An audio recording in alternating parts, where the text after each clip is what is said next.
Hi guys, welcome back to the Big Sew Along. I'm Ginny and today is our fifth and final installment of the Vogue 1817 Marcy Tilton Sew Along. I have a couple of things to say about this, the final project. But before I do that, I'm just going to go over to the tutorial. It is thankfully a very short one today. I know I'm not the only one that feels that way. It's a short video today. It's just finishing up the hems and the inside facings. And then we'll be back to do a little chat. Now the next thing we're going to do is we're going to work on our hems. We're going to go down here on the front left, which is this one right here. You're going to see this little funky corner right here cut out. We're going to miter that. We're just going to fold those two edges together so they look like that. We're going to sew that with just a 1/4 inch seam allowance right here, and then we're going to press that open. There's our mitered corner, and we're just going to press that or push that to the outside, actually to the inside, so that it looks like that. Now we're going to fold this edge over on the fold line, which is really, you can kind of see this little point right there. We're going to press that over that way, and we're going to press this bottom hem up on that fold line, which is 1 inch.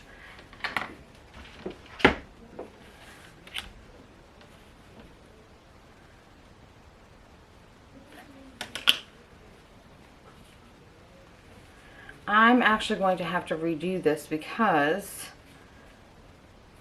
it's not close enough. So I'm going to go ahead and redo this. I'm also going to serge this edge, which I believe we should have serged before. Then we're going to fold this in on that fold line. I'm going to fold this up 1 inch all the way across to here where it meets with this. And you'll see we've stopped right here, so there's a little split. So you should be able to fold this up 1 inch.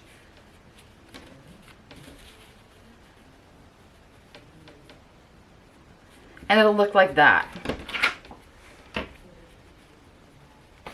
We're going to baste that in place, and you'll see at this seam here, it's not connected all the way down. So you should be able to fold that up 1 inch, and it'll come over to the side like this to accommodate this curve here.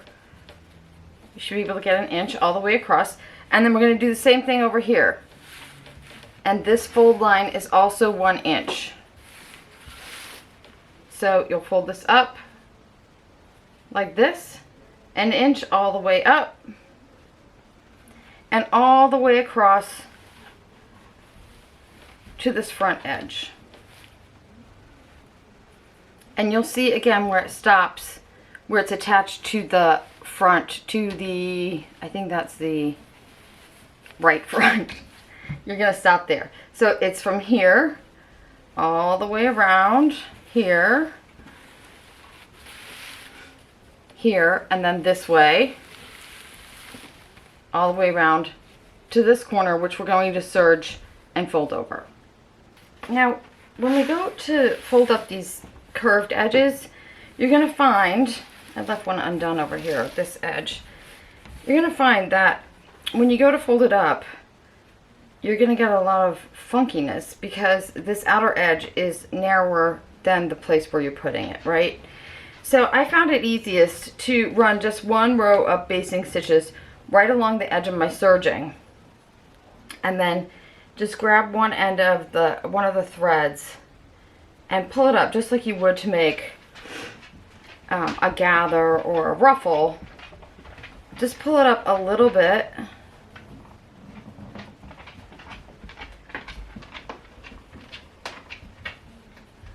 and you can kind of see when you get to the right point, because see already that's laying more flat. I'm going to do it from this side.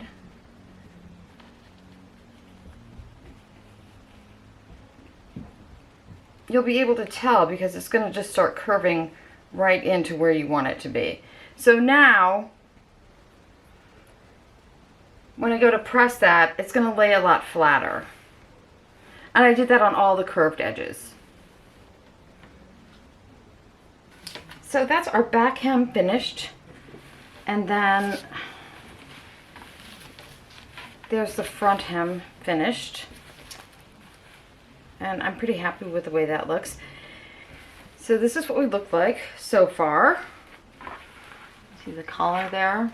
Okay, so now what we need to do is deal with the bottom of these facings. So I'm just going to move this up and open this out. And you can see here, at the bottom here, you're going to have something that that's a raw edge, this angular raw edge. So this facing piece is 2.5 inches wide, and when you fold it over 2.5 inches, it should lay like that. So you can just press this edge up 5/8 of an inch, just like that, and then fold this to the inside 2.5 inches all the way up and give it a good press. Then on this side, once you're done, this is the right side, you're gonna lay your guide for your buttonholes like this on the right side, and you're gonna line it right up with the edge of your jacket. Put this at the top,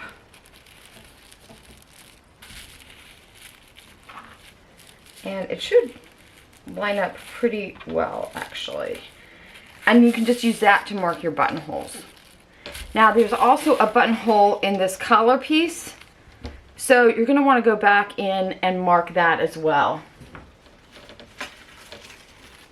and it will look like this is our fold line. So if you place it right here,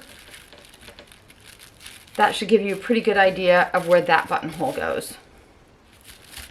On the other side, you have a corner that looks like this. Just this. So just fold that straight up like that. This one, the 2.5 inch mark is right here at the point. So it should fold over like that and give that a good press. And then mark that side for your buttons. Before we go and put our buttons and our buttonholes in, this is just pressed right now. You're going to want to slip stitch this edge here on the left side and this edge here on the right side, just right here. Your buttons and your buttonholes will hold the rest of the facing down, but if you want to, you could also just do an invisible stitch along the front edge there, but you definitely want to do it at the bottom here to keep that folded edge under. Okay guys, so I hope you have enjoyed this 5-part series. I like every once in a while to do something that's a bit more challenging, and this certainly fit that bill. I feel like this is considered average by the Vogue pattern people. I would probably say it's more difficult. And then they have more difficult, no, they have less easy. They have average, I think they have average. They have average, they have more difficult, and they have way difficult. I don't know what that last category is. Anyways, I feel like they should have bumped this up to the next notch up. Only because there are an enormous number of pieces, and you do have to be able to do some, well, because like we saw in, I can't remember if that was the first or second video, one of the pieces doesn't actually fit. I mean, there are some issues with the pattern itself, but aside from that, there's just like a lot of matching, and there's a lot of, you know, fitting pieces together like a puzzle. So that is generally more difficult with your ruching and your pleating and your whatnot. I would have gone up a notch on that difficulty rating. Anyway. Okay guys, I really hope you have enjoyed. Oh, I forgot to tell you. I wanted to say one thing. This obviously is the jacket version that I'm wearing today, and today I have it with the collar down, and oh my god, I almost forgot. I have pictures to show you. I'll put them up here while I keep talking. So this is it with the front collar down. This jacket version has a slit in the sleeve, and I think you can see it if I hold my arm up like that, but it is literally in the center underarm sleeve. So whether you have it cuffed up like this or folded down like this, it really doesn't matter. That sleeve is completely invisible to the public, at all times, the only person who can see it is me. And I felt like that was a lot of effort for something that didn't add any visible results. So, yeah. So if I was going to make this again, and I'm not, but if I was going to, I would either move the slit to the outer side of the sleeve, or I would just eliminate it altogether. And eliminate it altogether is probably what I would do. I don't think it really needs it. So, yeah, if you're making this jacket, consider just eliminating that split in the hem. To me, sort of a wasted effort. Okay, and I think that is it. I have really enjoyed this 5-week sew along, and I hope you guys have too. I will next week not be doing a sew along because I want a little break from that. But I do have some other stuff to catch up with you guys on. So, yeah, so we'll do that next week. And what else do I have to say? Please hit like, hit subscribe, share this video with all of your sewing friends if you think they would enjoy it. And as always, I thank you guys so much for being here. It really means the world to me. And I look forward to seeing you guys next week. Until then, happy sewing.